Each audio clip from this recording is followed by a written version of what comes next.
Erev Tov, les Koulam, Parashat Mishpatim. Parashat Mishpatim, c'est un petit peu la terreur de l'enseignant après Parashat Yitro. Parashat Beshalach, Parashat Bo, Vayera. Il y a plein d'histoires dans toutes ces parachats, dans le début de Sefer Shemot. On arrive au point culminant, Parashat Yitro, Mahamad Har Sinaï, et là, une paracha pleine de mitzvot. Alors c'est bien les mitzvot, le problème c'est que c'est tout de suite plus compliqué à faire passer. Et en fait, cette paracha-là, de quoi elle traite? Si on devait donner un titre général à la paracha, des lois sociales. Mishpatim. Ça va? En fait, cette paracha, elle pose une question.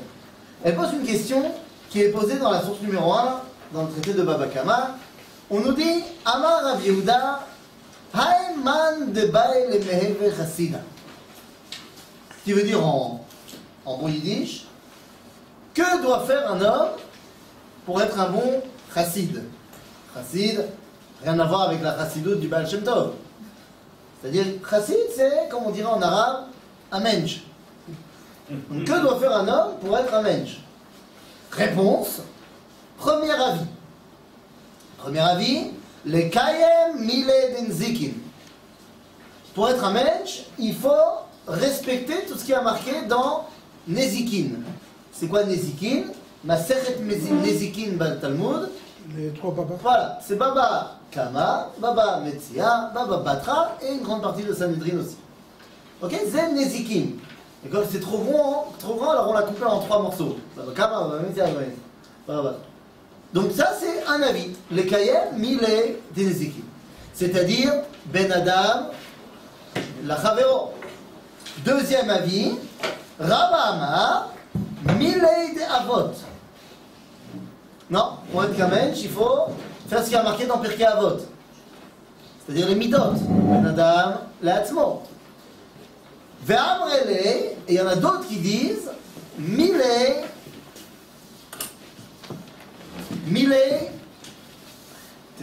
des Brachot.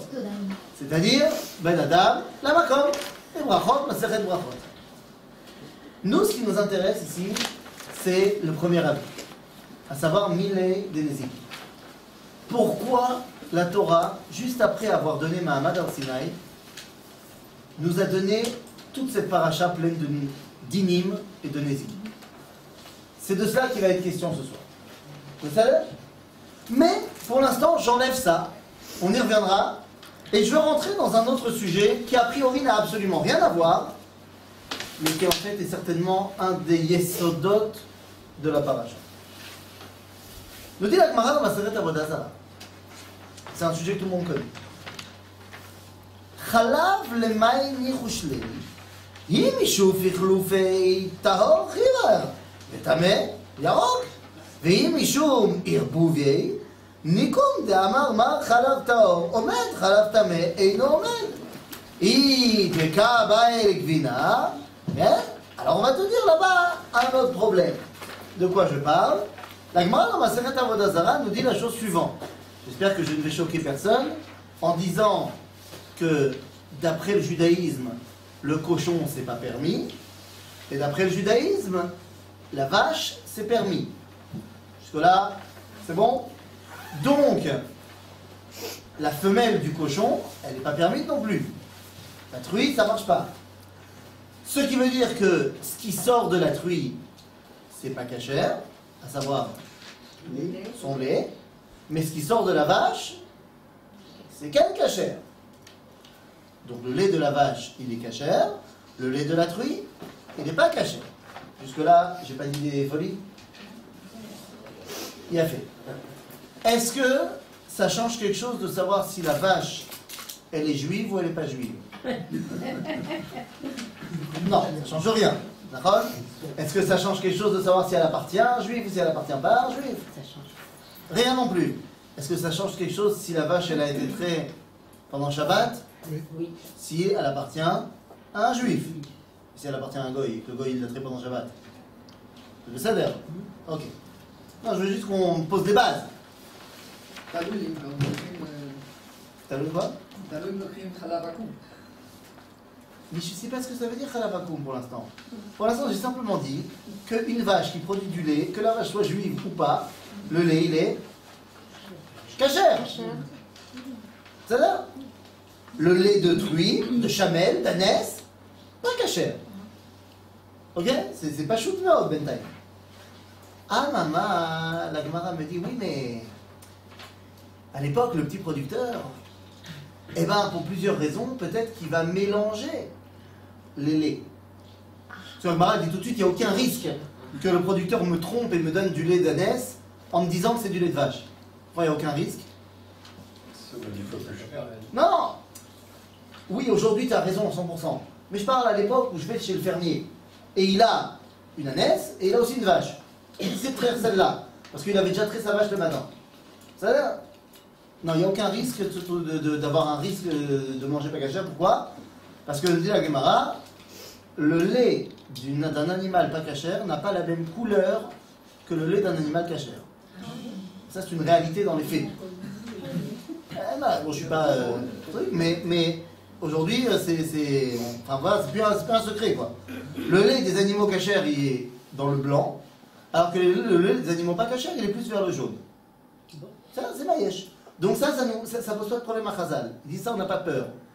Par contre, s'il vient mélanger avec une majorité de lait de chèvre ou de lait de vache, et il met un petit peu de lait d'ânesse, de truie, pourquoi?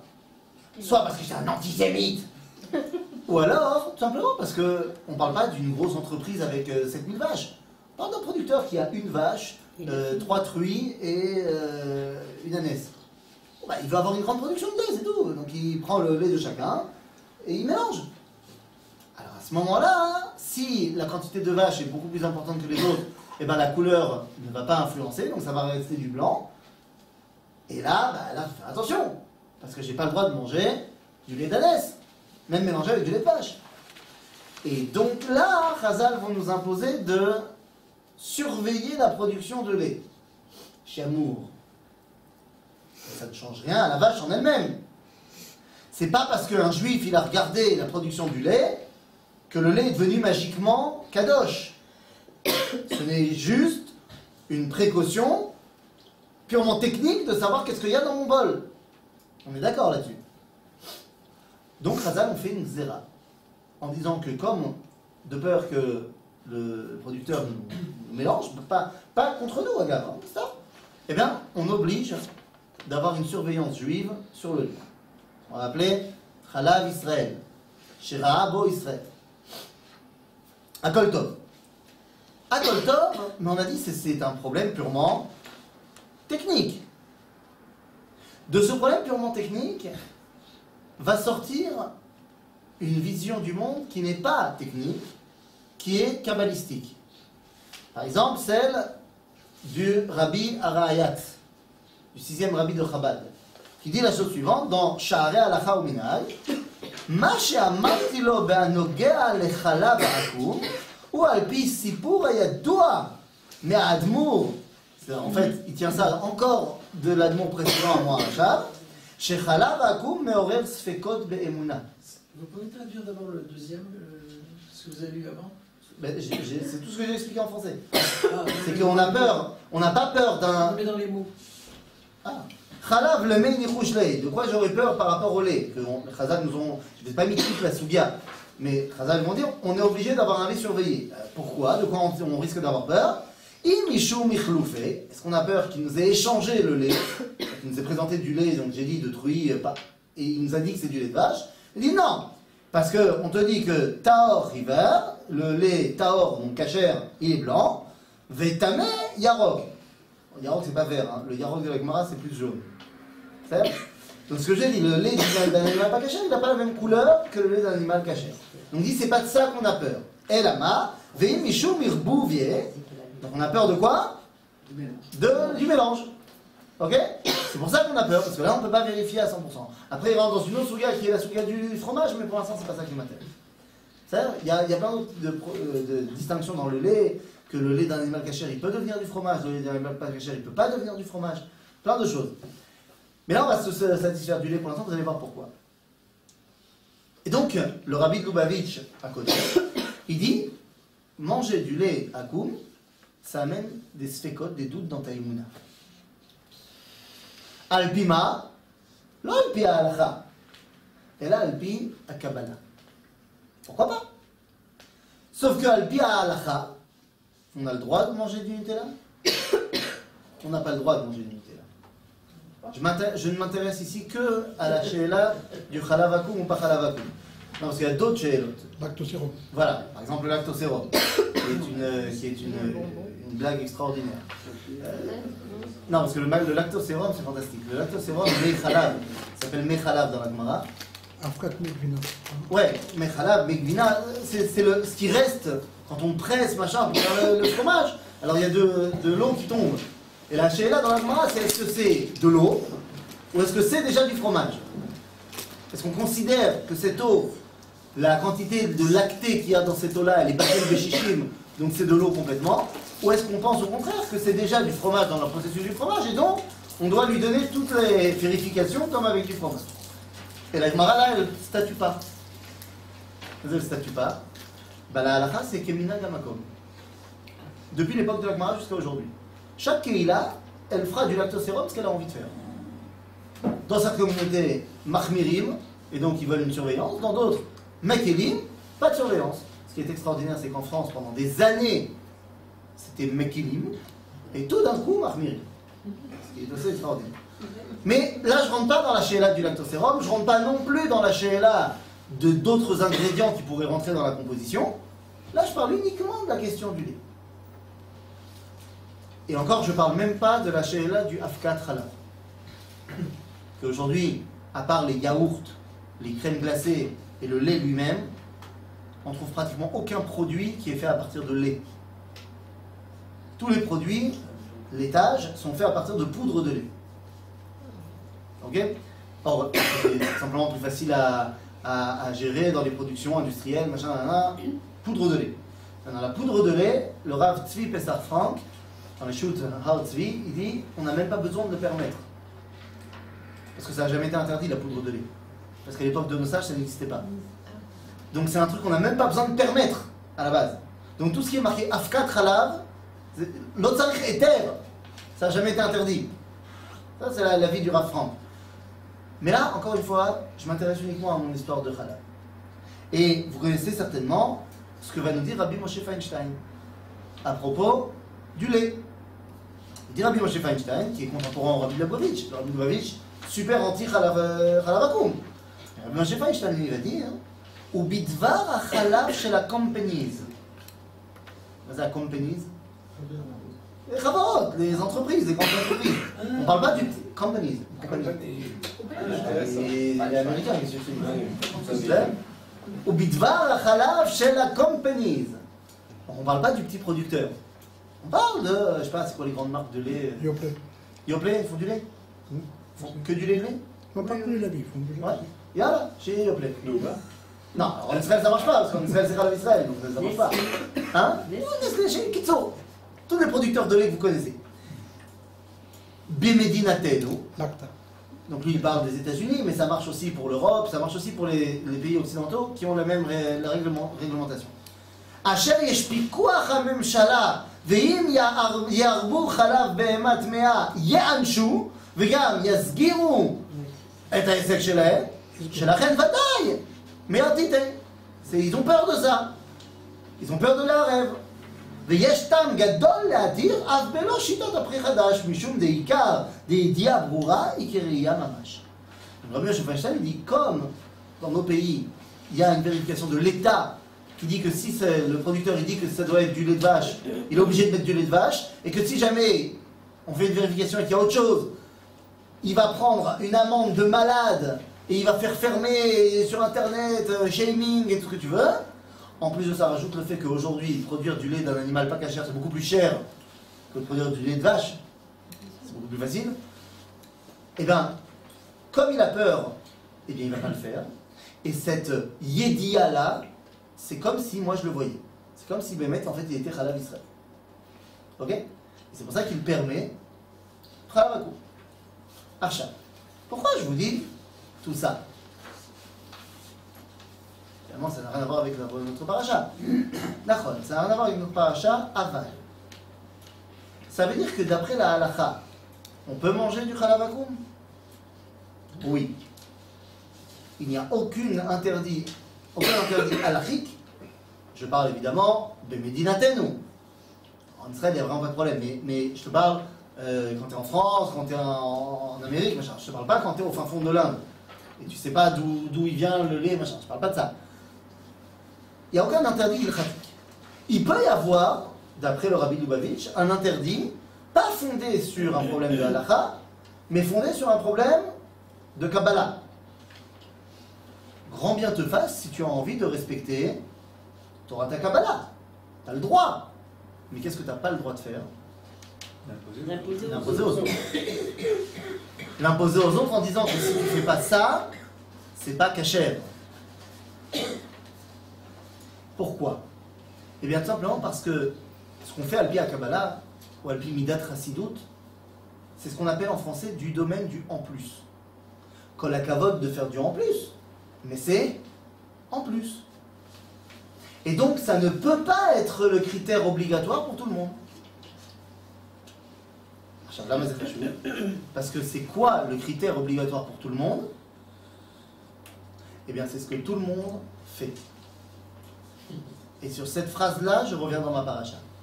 Parce que dans ma paracha, j'ai un verset bizarre, que vous connaissez tous, qui est très facile à comprendre, mais qu'on ne fait pas. On fait autrement. On me dit dans la paracha, Ain tachat ain, Shen tachat shen, Yad tachat yad, Regel tachat ragel. Œil pour œil, dent pour dent. Avant d'être une expression française, c'est un verset de la Torah. Œil pour œil, dent pour dent. C'est très facile à comprendre. Si j'ai porté atteinte à mon ennemi, l'homme chané, et que je lui ai enlevé un œil, il est avec aujourd'hui les gilets jaunes, machin, les flashballs dans les yeux, il y en a des yomas. Qu'est-ce qu'on doit faire? Je paye. Ah, c'est parce qu'il y a marqué. Mais c'est pas marqué œil pour œil, C'est c'est marqué. Ça veut dire œil pour œil. Tachat. Quelqu'un, aïn, tachat, aïn, Tachat, c'est. ça veut dire, tu m'as enlevé l'œil, Tu me donnes. boum, tu me donnes un œil. C'est ça que ça veut dire. Aval. C'est le targum. Non, c'est ça que ça veut dire, c'est ça que le verset il veut dire. Oui. Aval, c'est pas ça qu'on fait. Qu'est-ce qu'on fait, comme tu dis? On paye. On paye. On va pas véritablement enlever l'œil du mec qui a enlevé l'œil. On va rembourser ce que vaut un œil. Comment on sait ce que vaut un œil? Marché aux esclaves. Non, pas chaud. Dans le- On regarde au Shuka Avadim, au marché aux esclaves, combien il coûtait avec les deux yeux, combien il coûte maintenant, on fait la différence. Pas chaud. Ça, c'est vrai pour un esclave. Oui. Mais pourquoi est-ce qu'on a cette mesure pour un non-esclave? Ah, pour un non-esclave, on va regarder combien son œil il vaut. C'est-à-dire combien il l'utilise dans la vraie vie. D'accord. C'est-à-dire, quelqu'un qui passe sa journée à étudier au microscope, son œil, il vaut plus cher que quelqu'un qui joue au foot. Bien sûr. Non, on a besoin des deux yeux pour jouer au foot. Oui, je crois. C'est ça, hein. C'est ça. C'est ça, bon, mais moins que pour étudier au microscope. Ragel, tachat, ragel. Hein, ragel, tachat, ragel. Kitso, tu as compris l'idée. Il y a un monoculaire aussi. Ouais, bon, on se débrouille. Ça a l'air. Et s'il est déjà. Bon, tu l'as enlevé l'autre. Ça coûte plus cher. Kitso, ça c'est un problème après de tarification. On laissera les professionnels s'en occuper. Donc, il y a marqué Ain Tachatayim, mais on ne fait pas Ain Tachatayim. Ah, la malo. Eh bien, il y a un homme qui a essayé de répondre à ça. Cet homme, c'est Rabbi Moshe ben Maimon, le Rambam, dans son Moreh HaNevuchim. Moreh HaNevuchim, c'est un livre qu'il écrit pour qui? Pour qui il a écrit le livre? Pour les Nevuchim? Pas du tout. Pour les perplexes. Il ne l'est pas non plus. Il l'écrit dans son introduction, il l'écrit pour un homme, Oui, pour son élève, son élève, oui. Rabbi Yosef ben Rabbi Yehuda ibn Aknin. C'est pour lui, il dit, les autres ils comprendront rien à ce que je dis, toi tu vas comprendre, c'est pour toi. Regardez ce qu'il lui dit par rapport à notre problème de Aït Tachatayim. המצוות אשר כללתן הקבוצה השישית Emma Onashim. Oui, parce que le Rambam il a décomposé les mitzvot en 14 catégories. Là où j'ai Ose Onesh, Kol Pesha, Neged Zulato, Beofen Klali, Sheyase Bo Kaasher Asa Beshavet. Normalement, quelqu'un qui a fait quelque chose contre son prochain, on doit lui rendre l'appareil. Top. Im Paga Begouf, Pogim Begoufo. Veim Paga Bemamon, Pogim Bemamono. S'il a porté atteinte au corps, on porte atteinte à son corps. Ou mi sheishrit eivar me'abdim lo kemoto. Et celui qui a enlevé un membre, ouais, un organe, merci, du corps de l'autre, donc c'est notre fameux aïn tachatai, eh bien, me'abdim lo kemoto. On lui enlève aussi le même membre. Et là, regardez ce que dit le Rambam. Ka'asher yiten mum ba'adai, Kenyaten bo, c'est le verset. De la même façon qu'il a porté atteinte à l'homme, on lui portera atteinte de la même façon. Ce qui est d'ailleurs, entre parenthèses, très logique. Ouais, on peut comprendre. Tu m'as fait ça, tu reçois la même chose. Et là, le Rambam, il te dit Ve'al tatrid et marshavtecha bema she'anu onshin kam betashlumin. Te prends pas la tête que nous, concrètement, qu'est-ce qu'on fait? On te dit de payer. Ne te prends pas la tête que ça ne marche pas avec le verset. Lama, qui a kavana ata la tête tam la mikraot. Parce que là, je suis en train de t'expliquer le tam des psukim. Je ne suis pas en train de t'expliquer l'oliten ta'amim la Torah shebe'alpe. Je ne suis pas en train de t'expliquer les ta'amim de la Torah orale. Là, j'étais en train de t'expliquer ce que veut dire le verset. Aval imma sheyesh li bedin ze svara ashmiyena be'alpe. Alors même te dit, te prends pas la tête, machin, aval, sache que j'ai un truc à dire là-dessus, une svara de malade, je peux pas l'écrire, je te la dirai quand je te verrai. Nous Suspense. Bon, le problème c'est qu'on n'est pas Rabbi Yosef et Rabbi Yehuda ibn Aknin. Alors comment on fait? Rambam il a dû lui dire. Comment est-ce que nous on va savoir? Lui il l'a peut-être écrit. Zéro, on n'a pas d'écrit de Rabbi Yosef et Rabbi Yehuda ibn Aknin. Attends. Le Rambam, il avait un fils. Rabbi Avraham ben Rambam.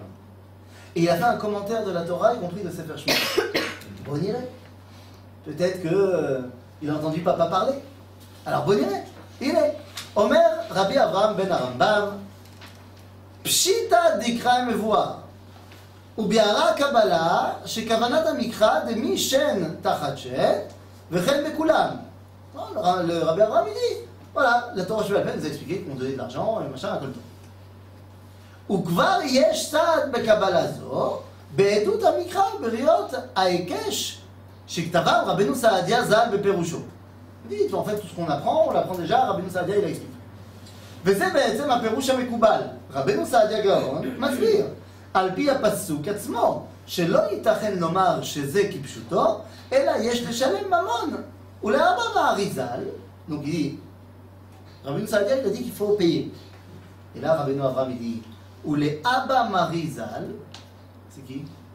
C'est son père, c'est qui le père de Rabbeinu Avraham ben Rambam? זה הרמב"ם. il dit, ולאבא Marizal במורה, רמז בזה, שנמסר ממנו פירושו על פה. Il dit, et papa il a dit dans le Moreh Nevuchim qu'il a un pérouche de malade qui va donner oralement. Vebo akara nifla ben akabala ve pshat mikra. Et ce pérouche de papa, il est extraordinaire parce qu'il rassemble le texte avec la tradition. Donc ça veut dire qu'il le connaît, le pérouche.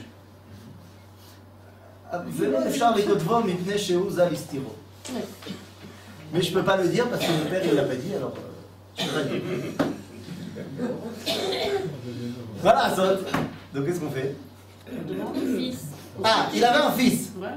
Ken, Rabbi Avraham, il a eu un fils, il s'appelait Rabbi David Anagil, mais il n'a rien écrit. Zéou, Allah haperouche anifla zé. Ah, non, l'Olach. Parce que le Rambam lui-même l'a écrit ailleurs. C'est juste qu'il fallait savoir où chercher. Mais il l'a écrit ailleurs, dans Ilchot Rovel Umazik, chapitre 1 à la Chavav. dit le Rambam, אף על פי שדברים אלו נראים מעניין תורה שבכתב, כול וכולם מפורשים הם מפי משה מהר סיני. וכולם הלכה למשה מסיני, הלכה למעשה, סליחה, הם בידינו. Donc il parle de quoi? De Haïm Tachataïm, hein, bien sûr.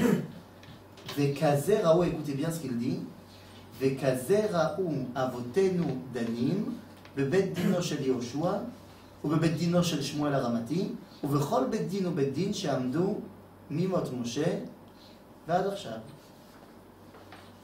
Rambam dit quelque chose d'extraordinaire. Depuis quand Haïm Tachataïm, c'est il faut payer?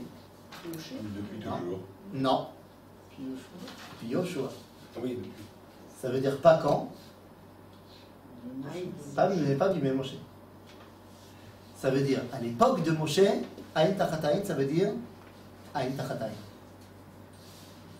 À partir de Yoshua et jusqu'à aujourd'hui, ça voudra dire paye. Mais qui a dit à Yoshua qu'il fallait changer la donne? Moshe.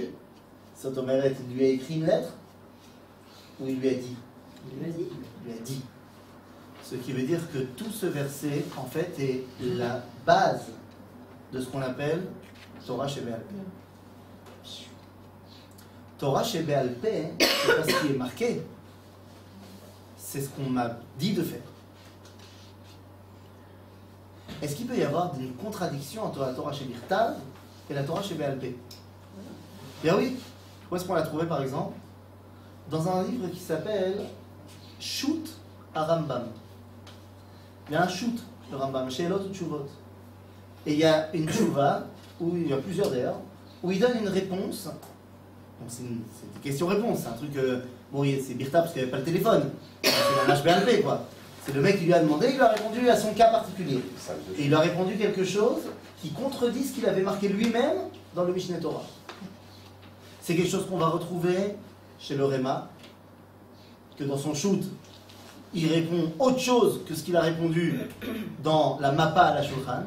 Et c'est un truc qu'on va retrouver chez le Chafetz Chaim, qui donnera des psakim de halacha en contradiction avec la Mishnah Berurah.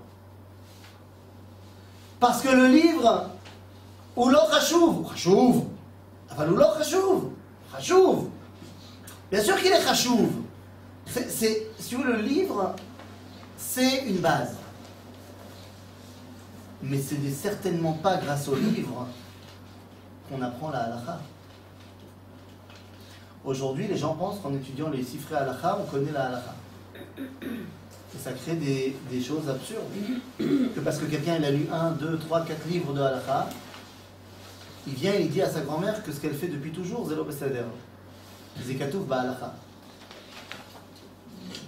Et Shnia, c'est qui la halakha? La halakha, c'est sa grand-mère. On a demandé un jour à Reb Shlomo Zalman Auerbach. Shlomo Zalman Auerbach, c'est le rabbin de Jérusalem. Bon, de son nom, vous avez compris qu'il ne venait pas du Maroc. On lui a demandé, parce que c'est vrai que les Marocains, Baruch Hashem, ils ont Chai Salatim. Shabbat, tout le monde est d'accord que c'est Chai Salatim? Il y a des variations. Plus? Si. Il a fait combien? Une vingtaine. 26. 26. J'aimerais bien voir celui qui fait 52. Allez. C'est-à-dire, chez Balé. Bon, c'est parce que vous pouvez vous permettre. Les Ashkenazim, ils n'ont pas Chai Salatim, ils ont fait des scuds. C'est quoi la salade ashkénaze par excellence de Shabbat? C'est des Gerakte Mitzim. C'est-à-dire en bon arabe, une salade d'œuf écrasée avec des oignons. Avec du foie aussi? Du foie de On volaille. peut varier les plaisirs. C'est d'accord. Ça, c'est les riches. C'est d'accord, voilà. Ça, c'est les Ashkenazim de High Society. Voilà, et là, hein. Les herrings, c'est pas une salade. C'est pour le poisson. C'est-à-dire, Il n'y a qu'une salade. il n'y a qu'une salade. Voilà, saute. Tu comprends pourquoi les Ashkenazim sont tristes. Il n'y a qu'une salade.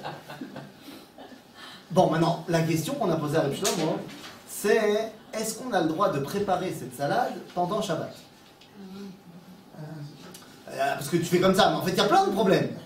De tochen, lâche, il y a plein de problèmes, a priori. Et l'oignon. Non, ce que tu veux, il y a plein de problèmes. Reb Shlomo Zalman, il a répondu Moutar, lama, qui savta chez lui, elle était au Saïd. Mais il n'a pas arrêté. Il a dit maintenant on va regarder dans les livres pour voir pourquoi elle avait raison. Pas si elle avait raison, mais pourquoi elle avait raison. Et si jamais on ne trouve pas dans le livre une réponse satisfaisante, ça sera quand même moutard. Wow. Parce que ma grand-mère le faisait. Vous allez me dire, ouais, mais si ma grand-mère elle avait l'habitude de regarder la télé Shabbat. C'est ça? Ok. Le bon iragashnia. Bon iragashnia. Ouais, elle n'avait pas la télé. Non, mais bon iragashnia. Lorsqu'une grand-mère elle regarde la télé Shabbat et qu'elle dit à ses enfants, on a toujours regardé la télé Shabbat. Mais à aucun moment elle dit que c'est la halakha qui dit que c'est moutard de regarder la télé Shabbat. C'est juste qu'elle n'avait pas envie de faire Shabbat. Ça peut arriver. Ça arrive déjà comme ça. Mais il n'y a aucun regardeur de télé Shabbat qui pense que c'est moutard al à Torah de regarder la télé Shabbat. C'est juste qu'il a décidé de ne pas respecter. Donc ça, c'est pas une tradition. Quoi qu'il y en a certains qui allument la télé avant, et comme Il n'a pas allumé ça pendant Shabbat. Non, mais il allumait avant Shabbat. Et... Non, alors il n'a pas allumé pendant Shabbat. Charles Ah, oui, Shabbat, non, t'as dit regarder, t'as pas dit. Ah, non, mais Non, non, c'est ça. c'est-à-dire, alors il l'a mis sur la minuterie. Alors qui est là, c'est est-ce qu'il est en France ou il est en Israël? S'il est en Israël, comme il y a plein de gens qui travaillent dans l'audiovisuel pendant Shabbat, en fait tu profites de la voda d'un juif pendant Shabbat, c'est un saut. Est-ce qu'il a le droit en France? Ouais, en même temps, avec le nombre de juifs qui travaillent dans l'audiovisuel Shabbat, alors c'est un saut. Mais peut-être que je regarde maintenant simplement une chaîne américaine pour regarder le match de foot américain par satellite. Alors il regarde que c'est moutard, non? Ça, je rentre pas dans les détails ilkhatiques. Ce Shabbat, c'est pas encore rentré en Amérique. Shabbat, c'est pas encore rentré en Amérique. Non, là. Si c'est Shabbat matin. Ah. Kitso, on rentre pas dans les détails là. Mais ce qui est important, c'est quoi? C'est que toute tradition, tout minag, qui a été fait doré dorot, devant des Talmidei Chachamim qui n'ont pas dit c'est assour, ça veut dire que ce minag est moutard. Quel qu'il soit. Shavla, c'est kolkach hachim. Pourquoi je mets tellement l'accent dessus? Bien simplement parce que notre rapport à la Torah passe par le minag, passe par la tradition. Il n'y a rien de plus fort que la tradition d'Israël, que la Torah orale. Qui a dit que le Tanakh c'était le Tanakh? C'est-à-dire qui a dit que la Torah écrite c'était ça la Torah écrite? C'est-à-dire la Torah orale. C'est-à-dire c'est la tradition d'Israël qui a dit qu'est-ce que c'est Torah. Il n'y a rien de plus fort que ça. Maintenant, cette Torah orale, où est-ce qu'on la retrouve? J'ai dit, Aïn Tachataïn. C'est la base, me dit le Rambam. Mais il y a un autre verset dans notre paracha, qui est aussi un verset extrêmement connu, qui lui aussi est une base fondamentale. Parce que la tradition d'Israël, c'est quoi? Elle appartient à qui? À qui? À Israël. Notre paracha vient nous dire, donc le but du jeu c'est que Israël il soit uni. Quel est le meilleur moyen de rassembler des gens? De les aimer. C'est le romantique. Exactement. Le meilleur moyen de rassembler des gens, c'est de les inviter à manger. Il n'y a rien qui rassemble plus les cœurs qu'un repas. Tout le monde rit, mais c'est vrai. Dans notre paracha, on a un verset que vous connaissez. Iné. Shalosh regalim tachog li bashana. Et chag hamatzot tishmor shivat yamim. תאכל מצות כאשר ציוויתיך למועד חודש האביב כי בו יצאת ממצרים לא ייראה פן הריקם וחג קציר ביקורי מעשיך אשר תזרע בשדה וחג האסיף בצאת השנה להוספך את מעשיך מן השדה 3 פעמים בשנה ייראה כל זכורך את פני אדון השם. Donc ça parle de quoi ça? Les 3 fêtes, Pessah, Shavuot, Sukkot. זה שלנו או זה לא שלנו? זה ממש שלנו? כן, זה ממש שלנו. Quand on fait les brachot relatives à ces fêtes, on dit Baruch Ata Hashem, Mekadesh Israël, Ve'azmani. C'est ça? Et là on te dit, c'est très bizarre. 3 versets. Il y a combien de fêtes? 3 fêtes. Donc chacun est en relation avec une. Vous allez voir, c'est très facile. Premier verset. Lot tisbach al chametz dam zifri. V'lo yalin chelev chagi ad boker. Ça parle de quoi? Pessah. Bravo. Ensuite, Reshit Bikuray Admatra Tavi Bet Hashem Elohecha. Shavuot, fastoche. Donc lequel il reste? Donc c'est quoi le verset par rapport à Sukkot? Lo tevashel gedi bechelev imo. Quoi? Bah oui, c'est bien, c'est évident que c'est lié à Sukkot. Quoi? Bah, parce que je vous ai dit le premier, c'est par rapport à Pessah, le deuxième par rapport à Shavuot. Donc forcément, le troisième, c'est Sukkot. Oui. Hein, c'est bien évident que toutes les lois de la cache-route dépendent de Sukkot. Un peu compliqué, hein? C'est pour ça que j'ai appelé à la rescousse Rabbeinu Yitzhak Abravanel. Rabbeinu Yitzhak Abravanel, il nous dit un truc incroyable, je ne sais pas d'où est-ce qu'il l'a sorti celui-là. Regardez ce qu'il nous dit. Que Mochen, Achare Iyun Besfarim Akadmonim. Il a beaucoup étudié les Kadmonim. Nimtza Barour, Shaya Minhag, Az, Etzel Ovdei Kochavim. Kayom Roim, Shebemalchut Angleterra, Mamshichim Oto. Oto Aminag. C'est quoi le minag? Shebastar, סליחה, הרועים אוכלים גדי בחלב לכבוד חג הרועים. nous dit Abravanel, il y avait un minag kadmonim qui est gardé en Angleterre, qu'à Sukkot, ils n'appellent pas ça Sukkot, ils appellent ça Chag HaRoim au début de l'automne, on mangeait un gdi bechalav. Donc vous comprenez pourquoi nous on nous a dit de ne pas le faire? Parce que ça c'était minag ovdei avodah zara, anachnu lo kacha. Ce verset-là de l'autre vachel gedi bechalav imo, ça va être la base de toutes les lois de la cacheroute. Ce verset-là apparaît 3 fois dans la Torah. Et dans les 3 fois où il apparaît, c'est pour conclure une liste de mitzvot qui nous séparent des nations. Ici, les fêtes. Une autre fois, ça sera, on nous fait une liste de toutes les pratiques idolâtres des goïms, et à la fin on te dit, l'autre vachel gedi bechalav imo. Parce que eux ils font ça, nous on fait pas ça. Et la 3e fois, c'est lorsqu'on va faire la liste de tous les aliments moutards chez nous, et assourds chez nous, et à la fin on te dit, l'autre vachel gedi bechalav imo. Ça c'est encore plus évident. Tout part de cela. C'est les lois de toute la cacheroute, l'autre vachel gedi bechalav imo. Mais encore une fois, les lois de la cacheroute, tu les apprends d'où? Pas de la Torah Shebirtav, uniquement de la Massoret. Qu'est-ce qui a marqué dans la Torah Shebirtav? Uniquement la raison de pourquoi il y a la cacheroute. Et c'est quoi la raison de pourquoi il y a la cacheroute? Pour nous séparer des goïms. Pour nous séparer des goïms et donc nous rassembler entre nous. Vous imaginez si maintenant, à cause d'un problème de Nutella, on ne peut plus s'asseoir à la même table? Non, mais c'est ce qu'il y a. Vous imaginez dans des familles où il y a quelqu'un qui, pour des raisons de cacheroute, dit je peux plus manger chez toi, papa et maman, parce que c'est pas assez cachère? J'ai pas dit parce que c'est pas cachère. C'est bien beau de vouloir se réunir, mais si je t'invite à manger un bol de shrimp, je vais pas y aller. Et je vous le dis, moi ça m'a... Bon, j'en ai... Je vais pas commencer à m'étaler sur ma vie personnelle, mais j'ai revu un ami il y a pas très longtemps, que j'avais pas vu depuis 3 ans, ouais, bien 3 ans, qui habite en France, machin. On avait une soirée pour se voir. Donc je l'ai vu pendant 1 heure. Après je lui ai dit, écoute, je dois donner un cours pendant 1 heure, je t'appelle dès que j'ai fini et tu me dis où je te retrouve. Donc là, je fais mon cours et je rappelle, 1 heure plus tard, donc c'était prévu qu'on aille manger quelque part. Il y avait d'autres gens qu'il n'avait pas vu depuis longtemps, donc on allait tous manger quelque part. Tu crois pas que le seul resto qu'il a trouvé, c'est un resto pas cachère à Jérusalem? Ah, il faut le faire, là. Lui, nous, le Il mec. fait exprès, là. Je sais pas, je pense, lui, non, parce qu'il ne connaît pas les restaurants. Il a été là où les gens l'ont emmené. C'est vrai? Je dis, nous, le mec. Bah, je viens pas. Non, mais t'es pas obligé de manger. Je dis, non, mais je rentre pas dans un restaurant pas cher. Ah, bon. Bon, bah, dommage. D'accord. Donc, j'ai pas parlé du fait de, on mange pas cachère, c'est pas de ça que je parle. Je parle de quelqu'un qui dirait, je peux pas manger chez toi parce que c'est pas assez cachère. Eh ben, t'as rien compris à la cacheroute, mon ami. Parce que la cacheroute, elle est là d'abord et avant tout pour nous rassembler. Et pas pour nous séparer.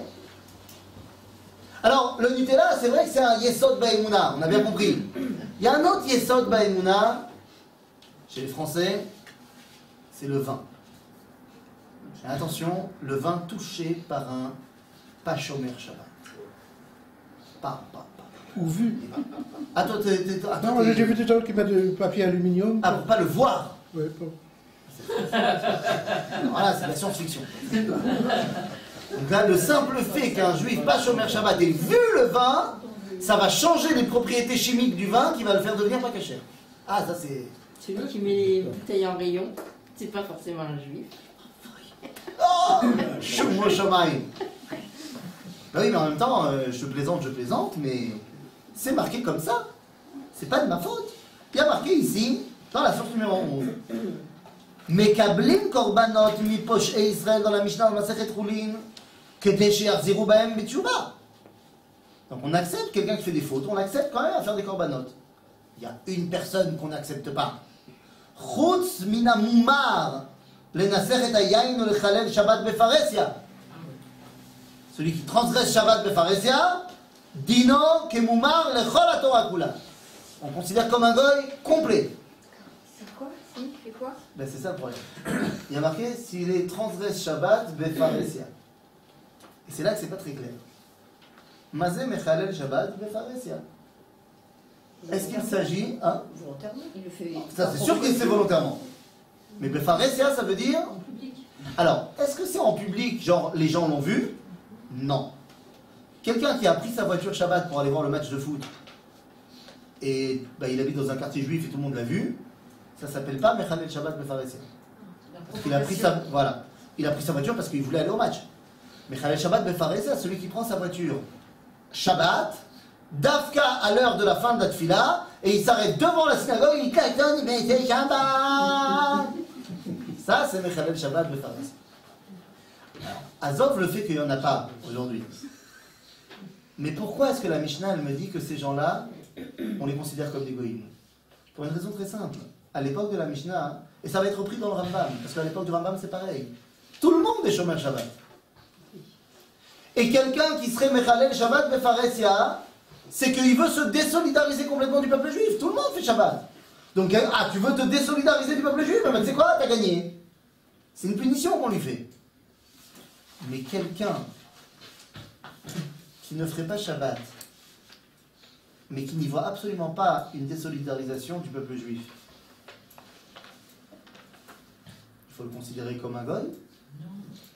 Il nous dit ici, le Rambam, dans Ilchot Mamrim, אבל בני אותם הטועים ובני בניהם שהדיחו אותם אבותם ונולדו במינות וגידלו אותם עליו, על המינות, הרי הם כתינוק שנשבע לבן הגויים וגידלו הגויים על דתם שהוא אנוס, ואף על פי ששמע אחר כך שהיה יהודי וראה היהודים ודתם, הרי הוא כאנוס שהרי גידלו ולא על טעותם, סליחה.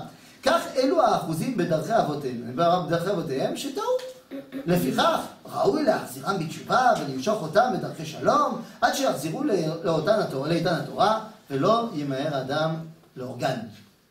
תודה רבה רמב"ם, il ne faut pas tuer ces gens-là. Les gens qui ont grandi sans Torah, qui ont grandi avec des parents qui ne leur ont pas enseigné le chemin de la Torah, qui ont grandi dans les règles des goïms, il ne faut pas les tuer. Non, il ne faut pas se dépêcher de le tuer. Il dit pas Voilà. qu'il ne faut pas le tuer. Il faut essayer de leur faire tchouva, tout ça. Bon, mais ça, c'était il y a 800 ans. Qu'est-ce qui se passe aujourd'hui? Eh bien, regardez ce que dit ici le Rav Shlomo Goren. Le Rav Goren, il dit comme ça. Il les autres. בהתחשב עם נימוקיו של החזון איש, ביחס לעין נסך, ועם אסמכתותיו על השיטה של הרים מולין והמערב מלובלין, ביחס לכל שאינם נידונים היום כמומרים על סמך עבירה, יש מקום להתיר יין שנגע בו מחלל שבת בפרהסיה ובשתייה, כפי נימוקיו של החזון איש. זה הצד. Le Rav Goren, il se sert du Chazon Ish, qui explique que dans notre génération, on est tous Sinok Shinishba Ben Agoyim. Donc il n'y a personne qui est Mechalel Shabbat Befaresia le Fia Halacha. Puisque les gens qui ne font pas Shabbat ne savent pas. Il y en a qui savent. Mais même ceux qui savent, ils ne savent pas. חוזר בשאלה, tout ça. qui? חוזר בשאלה. גם החוזר בשאלה, מי אמר שהוא יודע באמת? דווקא החוזר בשאלה, j'ai une grande tendance à penser qu'il ne sait pas. Parce que c'est comme moi que quelqu'un qui a grandi dans une famille religieuse, il ne sait pas la raison des choses. Il fait parce qu'on lui a dit qu'il faut faire. Et c'est une des raisons pour lesquelles il est khozar b'she'ela en général. Ça ne veut pas dire qu'il sait. Et même s'il sait, c'est Odlo Mechalel Shabbat Befaresia. Il a juste tout balancé. Et maintenant il a envie d'aller se faire un kiff le Shabbat, de sortir en boîte. C'est pas Mechalel Shabbat Befaresia.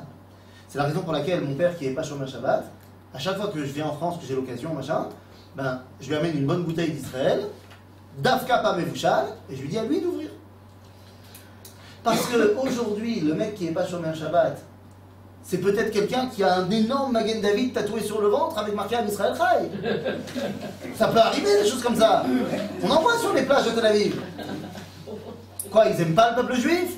C'est les premiers, c'est les plus grands amoureux du peuple juif. C'est les premiers à se prendre les premiers coups quand on va dire sale juif à quelqu'un. Alors tu vas dire que Dino est goy parce qu'il fait pas Shabbat? Pas du tout. Parce qu'à l'époque de la Mishnah, quelqu'un qui fait pas Shabbat, il veut se détacher du peuple juif. Aujourd'hui, c'est pas le cas. Attendez, je suis pour le Shabbat, hein. Il n'y a pas après, il y a des choses. C'est exactement ce que dit Rabbi Moshe Isserles Beshut Arema. Source numéro 14. J'ai juste une- Oui. Pourquoi le vin pas mébouchal? Ah, parce que le vin mébouchal, c'est pas du vin. D'après la halakha. Ah bon? Non, le vin, et d'ailleurs tous les connaisseurs de vin, ils te diront pareil. C'est quoi du vin mébouchal? C'est du vin qui a été pasteurisé. C'est du vin qui a été chauffé à une température énorme. D'accord, mais va dire ça à un œnologue, il va te tuer. Ça va pas ou quoi? Ça détériore le vin. Il y a beaucoup de vins qui douchent qui sont mébouchals. Oui, d'accord. Pourquoi? Parce qu'il y a des gens qui te pensent que s'il n'est pas mébouchal, alors celui-là il ne peut pas toucher. Alors pour qu'il n'y ait pas de problème, alors on fait ce vin mébouchal. Comme ça tout le monde peut toucher parce que c'est pas du vin. C'est vrai? Non seulement c'est pas du vin, mais c'est aussi pas bon. C'est minéral, ça marche ensemble. Alors, j'exagère dans pas bon, mais bon, toute personne qui connaît un minimum le vin, il sait que, je ne vais pas me perdre en histoire, mais il y avait à l'époque du Rav Citrus, il y avait tout le temps tous les ans, hein, il organisait un séminaire d'été comme ça dans la montagne pour les rabbins en France. Et chaque année, il faisait venir une sommité rabbinique d'Israël pour être la guest star. Et une année, le Rav qui était invité, c'est le Rav Ovadia. Donc il est venu, machin, il a fait une série de cours et tout ce que tu veux. Le dernier soir, c'était le dîner de gala, tous les ans, le dîner de gala, machin. Arrivent pas seulement les rabbins, mais aussi les gens qui vont au Hachem ont beaucoup d'Irat Shamayim. Et le but du jeu, c'est de continuer la Peilout. Maintenant, il y avait tout le monde, il y avait le président du consistoire, machin, et il y avait un donateur qui est venu et qui a balancé une bouteille. J'ai pas les chiffres dans la tête, je sais pas combien. Mais disons, je sais pas, 500 €, c'est beaucoup pour une bouteille. Hein, c'est beaucoup. Du vin. Oui. Bon, je sais pas, j'ai peut-être. Le plus cher qu'il a trouvé. Il voulait Mamash le Chabed, Tarab, on va dire Youssef, ça va. Donc, il lui sert, machin, il lui ouvre comme il faut, avec le truc, le doigt, machin, il dit il faut le faire respirer, voilà, comme ça. Il fait la scène de Louis de Funès et il dit le vin, c'est d'abord le soleil, machin. Ça va. Il lui fait tout le truc, il lui verse le vin. Non. On va dire, il connaît la halakha. Non, pas shoot, Yoter, pas shoot. Et là, il va faire quelque chose de Rav Ovadia. Le mec, il a failli s'effondrer sur place, pas le Rav, le donateur. Que le Rav Ovadia, donc il a pris le vin. Il dit ouais. Il a pris les glaçons qu'il y avait dans le. Il a mis dedans, il a touillé comme ça. Il m'a tué mon vin à 500 €. Ah non, mais il n'aime pas le vin à température ambiante, il aime que quand c'est frais. C'est maïesh. Les Kitsour, tous ceux qui connaissent en vin, ils savent que trop chauffé ou trop froid, c'est pas du vin. C'est-à-dire, il ne me dit pas le Moscato. On parle d'un bon vin rouge. Quoi qu'il en soit, hein, cette histoire-là, machin, le Réma, dans Shoot à Réma, lui aussi il a écrit un shoot. Un jour, il y a une communauté, enfin des gens qui viennent le voir et qui disent on a entendu dire qu'il y avait une communauté là-bas qui buvait Stam Yeinam. C'est quoi Stam Yeinam? C'est quoi cette histoire de vin qu'on n'a pas le droit de boire le vin d'un goy, Bichlal? D'où ça vient cette histoire? Pourquoi on n'a pas le droit de boire le vin d'un goy? Avodazara. Alors, il y a soit il y a une Nesser, que c'est un vin de Avodazara qui a servi à la Avodazara, qui a été fait pour la Avodazara, soit pas beaucoup de chances que ça arrive aujourd'hui. Donc c'est quoi l'autre Il y problème? en a qui sont pas dans des monastères et tout ça. Bah, c'est-à-dire, combien? Mais mec, chez les Juifs. non, t'as raison. En Israël même. En Israël, tu vas au monastère La de Troune. à la Troune, voilà, ils ont une boutique de vin et c'est eux qui font leur vin. C'est-à-dire, combien t'en as des endroits comme ça? Quand tu vas au super, en France, et que tu achètes un, je sais pas, un château, je sais pas quoi, c'est pas un vin de monastère. Donc c'est quoi l'autre problème? C'est qu'on pas s'asseoir à la table d'un goy et boire. C'est de base, j'ai pas envie de me marier avec ta fille. Deux. J'ai pas envie de me marier avec sa fille. Parce qu'on va commencer à boire ensemble, on va être un peu pompette ensemble, il y a sa fille qui va venir nous servir, elle est mignonne celle-là, viens, on fait un contrat de mariage. En gros, ça veut dire quoi? J'ai pas envie de me rapprocher trop de lui. Ça va? Alors, deux juifs, ils peuvent boire du vin pas caché. C'est exactement la question qui est posée au Réma. Il dit, on a entendu dire qu'il y avait une communauté de juifs qui buvaient Stam Yeina. Ils boivent. Du vin non surveillé, c'est-à-dire. Non, ça veut dire du vin d'Agoy. Mais le cachet. Non, il ne crachait pas. Il buvait. Je sais pas, C'est bon, crache. Il goûtait juste, il faisait les goûteurs. Ah, il buvait. Alors le Réma, hein, d'abord il fait une longue tchouva. Pendant une page et demie, il explique qu'il n'est pas d'accord. Il ne faut pas faire ça, zéro seder, ta. Mais après avoir dit qu'il n'est pas d'accord, voilà ce qu'il écrit. Vechen ani omer bidvar sheyare anochi leomro. J'ai peur de dire ce que je vais dire. Shelo yilmedu ovre avera makom mismoch alav veyakilu od yoter. Pas que les gens ils prennent ce que je vais dire pour une permission générale. Veyare anochi shelo leomro. Mais j'ai aussi très peur de ne pas dire ce que je vais dire. Shelo yomru ovre avera mikol makom halo bnei המדינות האחרות שותים אותו ומלאך המוות מה לי איתם? מה לי? הקל לענוש העוברים? ואם לא היה מותר, למה בני מדינות האחרות שותים אותו? אגם כי ראיתי כי טוב למצוא קצת טעם על מקומות שנהגו להקל בו, שלא יהיה כולם חשודים בעיני הבריות. שאם כן, היו בני המדינות האלו שאוסרים אנו צריכים להיזהר בהם. כמו בדין החשודים, שלא דינו ולא מעידו. אך אמנם, בנתינתי קצת טעם להם, אז אינם נקראים חשודים, רק שסוברים שמותרים הם, ומותרים הם לסמוך עליהם. Je dis le Réma, je ne suis pas d'accord avec eux. Mais je vais vous donner quand même quelques ta'amim de pourquoi c'est Besséder ce qu'ils font. Je ne suis pas d'accord. Mais ils ont quand même sur quoi s'appuyer. Et pourquoi c'est important que je vous le dise? Parce qu'il ne faudrait pas que vous veniez à penser que ces gens-là, parce qu'ils font ça, הם מחוץ לכלל ישראל. Non, הם גם יהודים. והם גם יהודים טובים וכשרים. Eux, ils pensent que c'est moutard ce qu'ils font. Alors, rov arabanim no maskinim. Mais ils ont quand même sur qui peut-être s'appuyer. Et donc, on ne va certainement pas les sortir du jeu. Ils sont nos frères et ils sont avec nous. Et c'est ça le but de la cache-route, d'être tous ensemble. C'est de cela qu'on parle. Et qu'est-ce qui nous permet d'être tous ensemble? À Torah Shebe'al Peh. Parce qu'on a tous des minagim shonim. Mais quand on comprend que c'est minagim yesodam be'avrei kodesh, alors yesh makom lekol minagim. C'est ce que dit à la fin de la paracha. Vayikar sefer abrit, vayikra be'oznei ha'am, vayomru kol asher diber Hashem na'aseh ve'nishma. Verset fantastiquement compromis dans le langage et l'enseignement en général. Parce que na'aseh ve'nishma, on le comprend généralement comme nous ferons et nous comprendrons. Ou en français, soit débile. Fait sans comprendre. C'est pas ça que ça veut dire. Il y a marqué Kol Asher Diber Hashem Naaseh Venishma. Donc si ou Diber, c'est que moi j'ai entendu. Donc j'ai déjà compris un certain niveau en entendant. En faisant, je vais comprendre encore plus. Mais c'est pas fait sans comprendre. J'ai compris un certain niveau. Et Zeh Inyan Shel Sefer Abrit. On dit le Talmud, est né juste après. Amar Rabbi Yochanan, lo karat HaKadosh Baruch Hu brit עם ישראל, אלא בשביל דברים שבעל פה. כל הברית בין הקדוש ברוך הוא לכלל ישראל, c'est sur la Torah orale. C'est sur cette transmission des minagim. Sur la grand-mère de Reb Shlomo Zalman Auerbach.